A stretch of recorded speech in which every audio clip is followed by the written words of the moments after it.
Hello friends, 4 spoon தனியா, 1 spoon சோம்பு, 1 spoon ஜீரகம் எல்லாத்தையும் மிக்சியில் பொடி பண்ணி நம்ம எடுத்துக்கலாம். நான் ட்ரை ரோஸ்ட் பண்ணலை, எதுவுமே பண்ணல, அப்படியே எடுத்து பொடி பண்ணி எடுத்து வச்சுருக்கேன். இது கூட போடுறதுக்கு நான் ஒரு 1.5 பாக்கெட்டு மஷ்ரூமு, 2 பெரிய வெங்காயம், 2 தக்காளி எல்லாத்தையும் கட் பண்ணி எடுத்து வச்சுருக்கேன். ஒரு கடாயில் எண்ணெய் விட்டுட்டு எண்ணெய் சூடானதும் வெங்காயம் போட்டு வதக்கிக்கலாம். அது பாதி வதங்கினோன்னா அது கூடவே இஞ்சி பூண்டு பேஸ்ட்டையும் போட்டு நல்லா வதக்கிட்டு, அது கூடவே தக்காளியும் போட்டு நல்லா வதக்கிட்டு, மஷ்ரூமையும் போட்டு நல்லா மிக்ஸ் பண்ணி விட்டுட்டு, தேவையான அளவு தண்ணி விட்டு, ப்ளைன் மிளகாத்தூள், உப்பு, மஞ்சத்தூள், நம்ம அரைச்சி வச்சுருந்த மசாலா.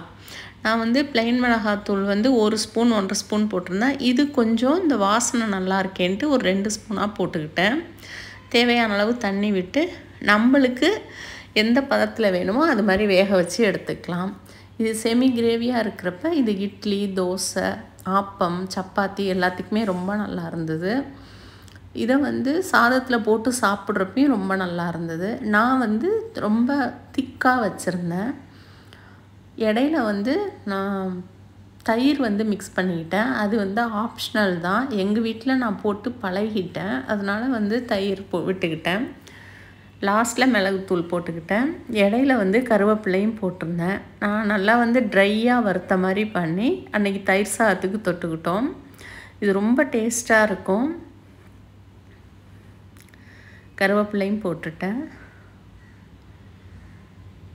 ரெடி பண்ணி வச்சிட்டோம்னா சிம்பிளாக ஈஸியாக பண்ணிடலாம். இதுக்கு பட்டை, கிராம்பு அந்த மாதிரி எதுவுமே போடலை. இது தாளி வெறும் வெங்காயம் மட்டும் போட்டு எண்ணெய் ஊற்றி வெங்காயம் தக்காளி போட்டு வதக்கி எடுக்கிறப்பயே அவ்வளோ டேஸ்ட்டாக இருந்தது. இதே மாதிரி இதே ஸ்டைலில் சிக்கனில் பண்ணலாம், பேபி பொட்டேட்டோவில் பண்ணலாம், அப்புறம் இறாலில் பண்ணலாம். இதெல்லாம் ரொம்ப டேஸ்ட்டாக இருக்கும். மட்டனில் நான் பண்ணலை, அதனால் எனக்கு தெரியல மட்டனில் எப்படி இருக்கும்னா. ஆனால் சிக்கனில் ரொம்ப நல்லா இருந்தது. நான் சிக்கனை ஃப்ரை பண்ணிவிட்டு இது கூட போட்டிருந்தேன். அது இன்னும் டேஸ்ட்டாக இருந்தது. லாஸ்ட்டில் மிளகுத்தூள் போட்டு கொத்தமல்லியும் போட்டுட்டு மூடி வச்சுட்டு ஃப்ளேம் ஆஃப் பண்ணிவிட்டு நம்ம எப்போ சாப்பிட போகிறோமோ அப்போ கொத்தமல்லியை நல்லா மிக்ஸ் பண்ணி விட்டுட்டு பெரட்டி விட்டுட்டு நம்ம எடுத்து யூஸ் பண்ணோம்னா ரொம்ப அந்த கொத்தமல்லி வாசனையோடு ரொம்ப டேஸ்ட்டாக இருந்தது. அன்னைக்கு எங்களுக்கு இதுதான் லஞ்ச் பிளேட்டுக்கு. தயிர் சாதம், பக்கோடா, நார்த்தங்காய் ஊறுகாய், இந்த மசாலா. தேங்க்யூ. தேங்க்ஸ் ஃபார் வாட்சிங்.